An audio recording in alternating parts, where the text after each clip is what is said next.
Ya pemirsa, berdasarkan informasi yang diperoleh, hari ini juga sudah rilis data keuangan atau kinerja dari Indofood dan juga ICBP yang masih positif. Tapi sebelum kita ulas pemirsa ya, kita akan simak bersama beberapa agenda ekonomi berikut ini, di mana ada data inflasi inti Indonesia yang akan rilis hari ini, kemudian produksi industri Korea Selatan month on month di bulan September. Berikutnya adalah penjualan retail Korea Selatan dan juga dari Jepang tingkat pengangguran. Dan berikutnya pemirsa adalah penjualan retail skala besar year on year. Dari China ada PMI komposit Tiongkok dan juga pemirsa ada manajer pembelian atau PMI manufaktur China. Dari Amerika Serikat pemirsa ada indeks manajer pembelian manufaktur. Dari agenda emiten ada Amor yang akan melangsungkan RUPS, BMSR juga akan RUPS, Polu RUPS, SIDOX dividen tunai, Mark DPS dividen tunai, dan MBAPKUM dividen tunai. Update dari Bursa Asia pada pagi hari ini pemirsa juga dapat kita saksikan selengkapnya di layar yang mungkin bisa menjadi referensi ataupun acuan terhadap pembukaan perdagangan di sesi pertama pada hari ini, di mana indeks dari Jepang pemirsa terpantau menguat 2,09%, Straits Times Singapura naik 0,34%, Kospi Korea Selatan naik 0,69%, Hang Seng Hong Kong tertekan 1,69%. Pagi hari ini pemirsa kita akan berbincang melalui video conference bersama dengan Bapak Arandi Pradana, Senior Analis Hendan Putih Rai Sekuritas. Pak Arandi, apa kabar? Apa kabar Mbak? Baik. Baik, terima Kabar kasih. yang luar biasa juga Pak Arandi, terima kasih. Tapi kalau berbicara mengenai hari ini begitu ya, di mana kita sudah memasuki bulan November tanggal 1. Review sedikit untuk bulan Oktober, indeks harga saham gabungan ini turun hampir 3%, Pak.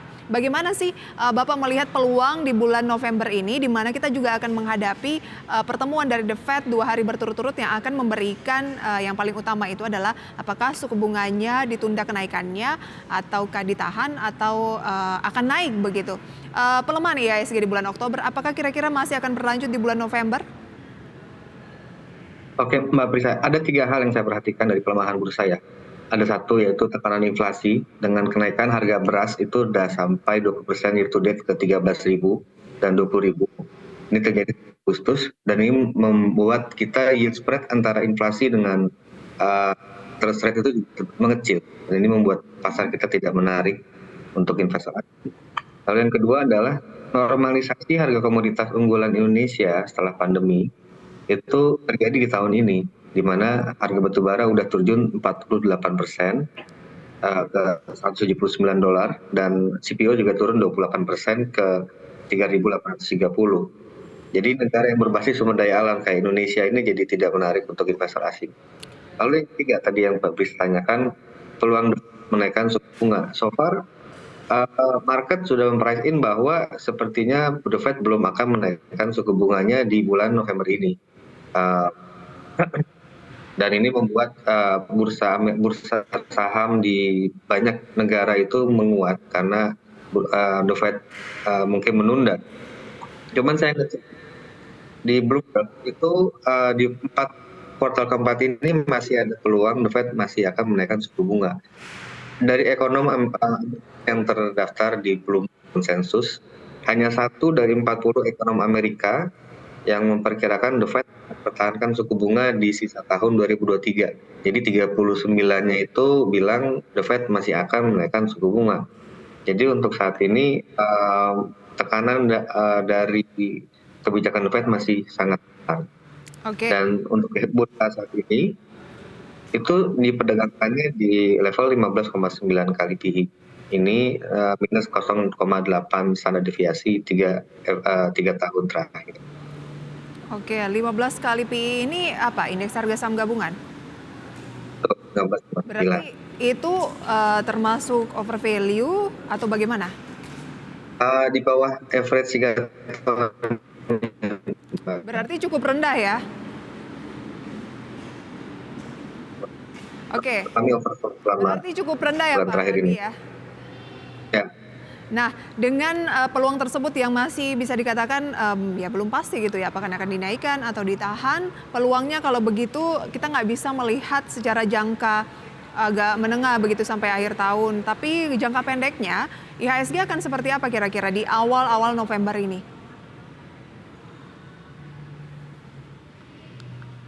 Ya, dengan The Fed nanti menaikkan uang, kita bursa akan menguat. Tapi hingga akhir tahun kita dengan Putira yang memprediksi target indeks itu di 7.100. Sejak Agustus kita udah melihat ini sepertinya fundamentalnya kita tidak sekuat tahun lalu. Dan ini terbukti dengan rilis laporan keuangan 9 months ini, Bloomberg konsensus sudah mengangkat EPS IHSG sebesar 8% ke Rp422 per saham. Dan ini membuat pandangan analis terhadap IHSG untuk tahun 2023 ini mungkin tidak sekuat seperti tahun lalu. Baik, mungkin kita bisa memanfaatkan peluang dari sentimen individu emiten begitu ya, karena walaupun indeks harga saham gabungan menguat atau melemah, tetap saja ada saham-saham yang beranomali dengan kinerja indeks tersebut atau mengalami penguatan ataupun juga melemah. Nah, saya tertarik nih Bapak untuk mencermati saham yang baru saja merilis kinerjanya, PGEO. PGEO itu merilis kinerjanya sekitar 2 triliun kuartal ketiga 2023 ini, dan labanya ini melampaui sepanjang 2022. Jadi sepanjang 2022 dihasilkan di kuartal ketiga 2023. Itu peluangnya sebenarnya apa sih PGEO?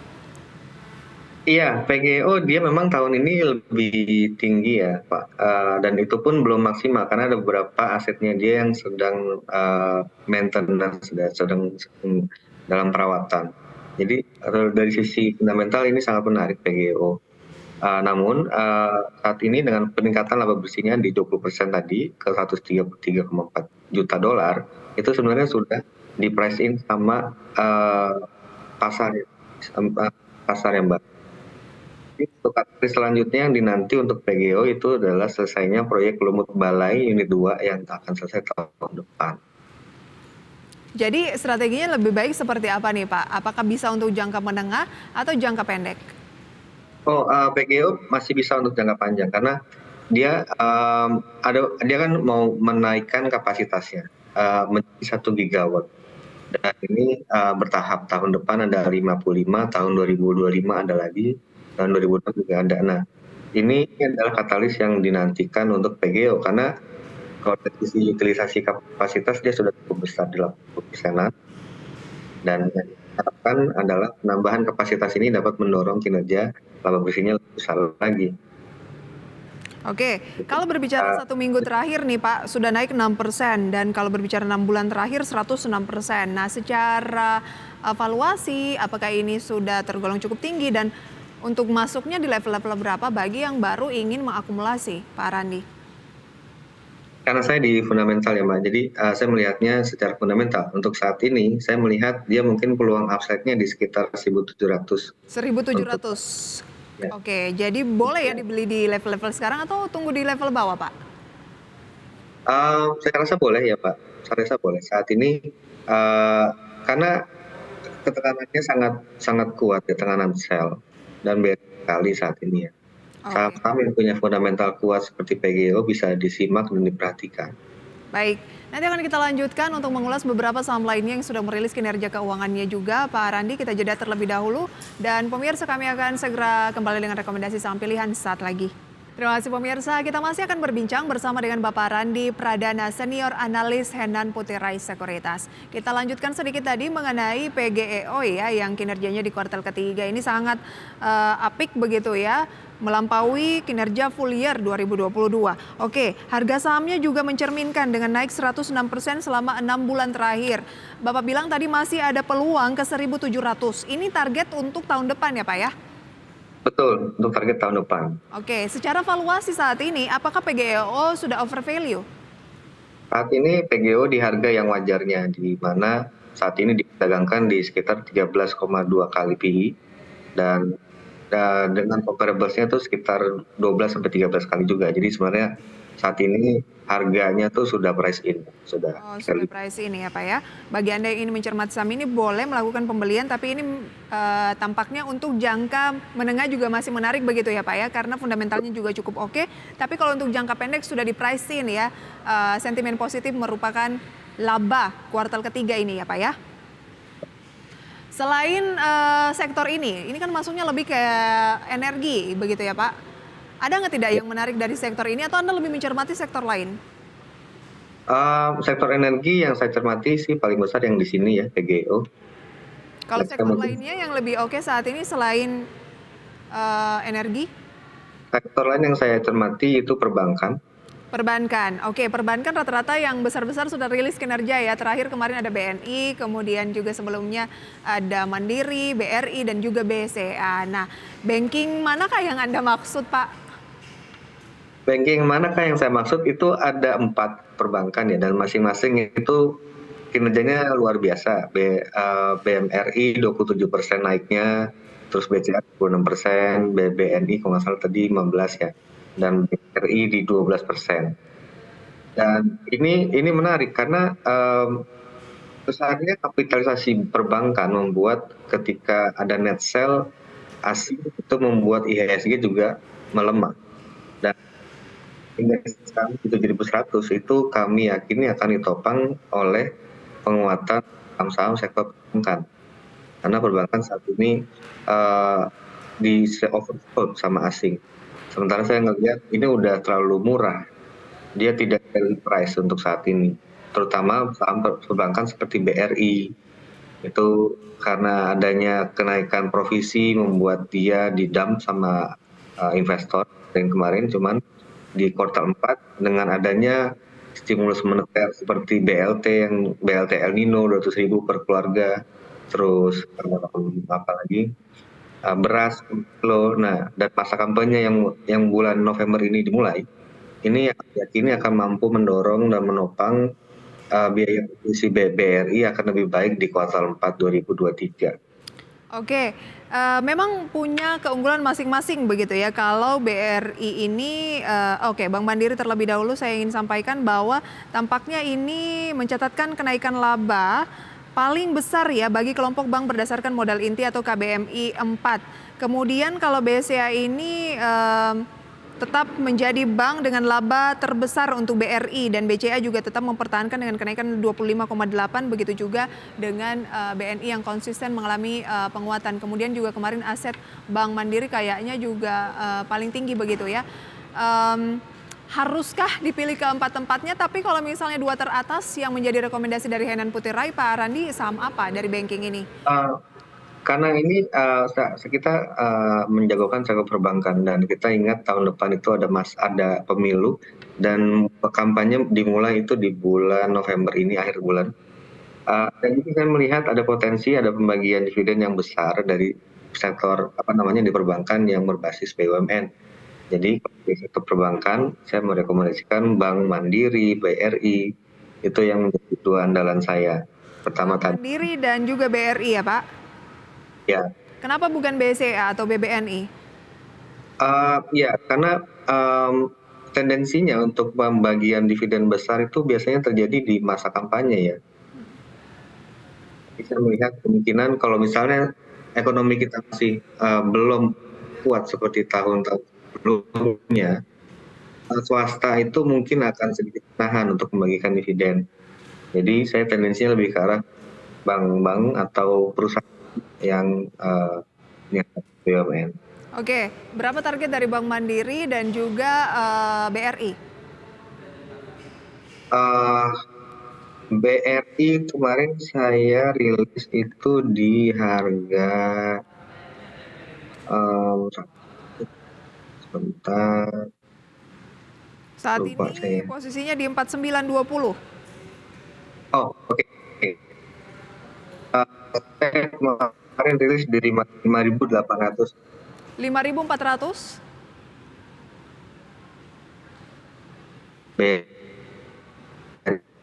Oke, putus ya Pak Randi suaranya.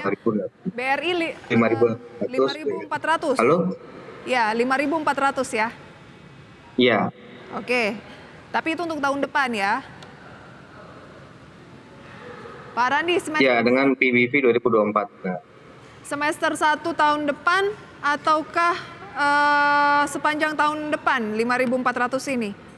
Atau target terdekat? 5.400 tuh target terdekat. Kalau jangka panjangnya 1 tahun 5.800 sesuai dengan deposit saya terakhir. By BRI ya. Hmm. Bagaimana Ya. dengan Bank Mandiri yang juga Anda rekomendasikan tadi? Bank Mandiri itu saya rekomendasikannya di level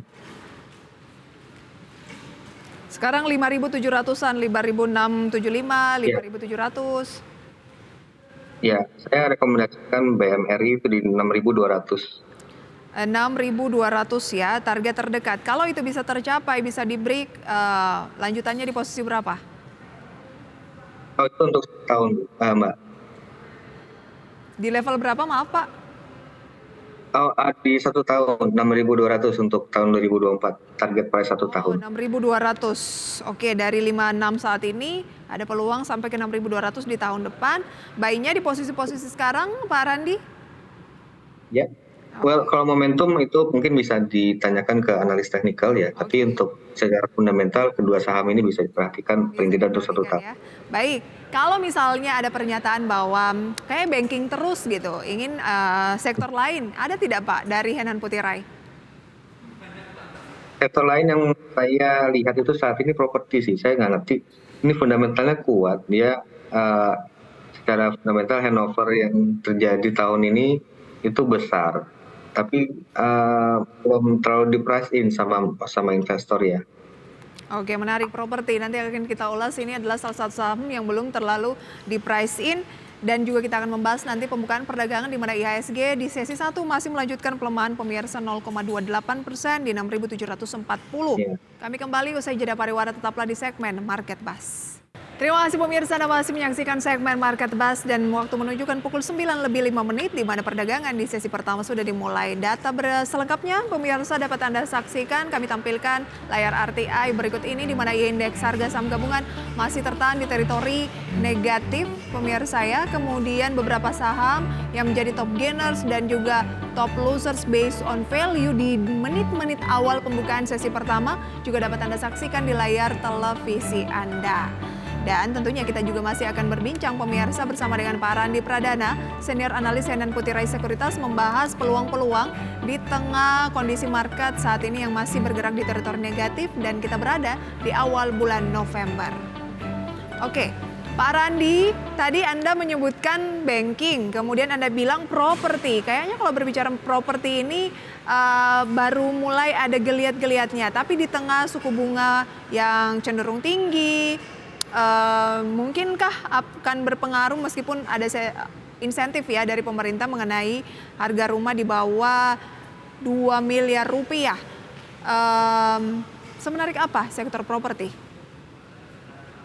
Sektor properti menariknya itu dia marketing sales yang dibukukan tahun 2021 itu mulai dibangun dan handovernya terjadi di tahun ini. Jadi secara pembukuan dia mulai mencatatkan pendapatan, secara aktual dia pendapatan ini juga. Baik, dari properti emiten mana yang paling diunggulkan? Oh, halo? Halo, Pak? Yang diunggulkan dari properti adalah SMRA dan CTA. Halo, Mbak? Ya, SMRA kemarin baru saja merilis kinerjanya begitu ya, kuartal ketiga yang cukup apik. Selain kinerjanya atau ada hal lain yang menjadi barometer kenapa SMRA yang dipilih dan juga CTRA? SMRA itu kita pilih karena dia punya recurring income yang cukup kuat, terutama dari mall Sumarekonnya ya, dan ini mengurangi dampak pelemahan penjualan real estate-nya. Jadi SMRA bisa dilihat. Sementara target price-nya itu di 820, jadi upside-nya cukup besar dibandingkan dengan harga saat ini. Lalu 820 sebagai target begitu ya. Ini untuk CTRA?